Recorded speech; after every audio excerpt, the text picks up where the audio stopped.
Bibigyan ka namin ng 30 segundo para mag-isip kung meron ka bang papalitan, babaguhin, bago tayo mag-declare ng iyong final four. And your timer starts now. Okay. Magpapalit po ako. Sige, Pwede magpalit na ka. sabihin? Yes. Okay, magpapalit po ako ng dalawa. Sige. Instead of Brazil and Japan, I'll choose USA and India. So my choices are USA, India, China, and South Korea. May natitira ka pang oras.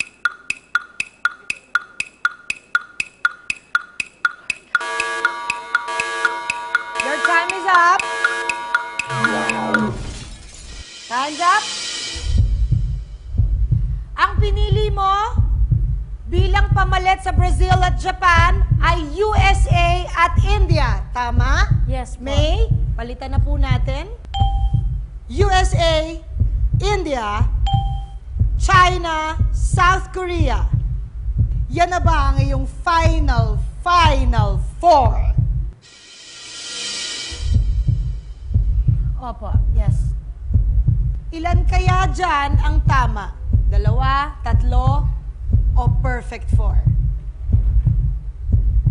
Unahin nating i-reveal ang USA. Is it a fact or a bluff? Yes!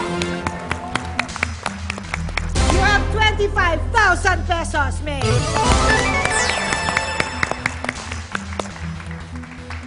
Ang India ba ay kasama sa top 4 countries of origin? Is it a fact or a bluff? Yes!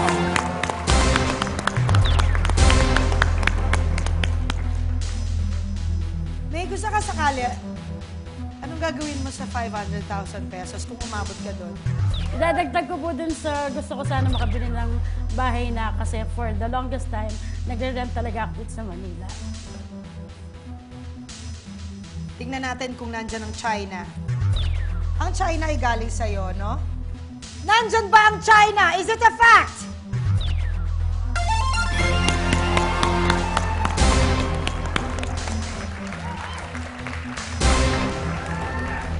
May, isa na lang ang bubuksan natin. South Korea. At makukuha mo na ang perfect four na 100,000 pesos. At konting-konti na lang, meron ka ng kalahating milyon. Kapit lang, sandali lang. Tingnan natin kung susunod ba siya sa yapak ni Betong. Magpapakasal na ba sila? Yan naman ang gusto ko sa'yo eh. Kanina naiiyak ka na ngayon eh. Patingkayat-tingkayat ka pa ha. Jesus, sabi ko, Jesus. Tingin sa langit. Fact na ang USA, fact na rin ang India, fact na rin ang China. At ang natira na lang, ikaw ang pumili niyan. South Korea. Pinalitan mo yung sagot ni John Lapus na Brazil. Ah, sorry. Sagot pala ni Wally. Talaga naniniwala kay Wally, no? Okay. South Korea. Is it a fact?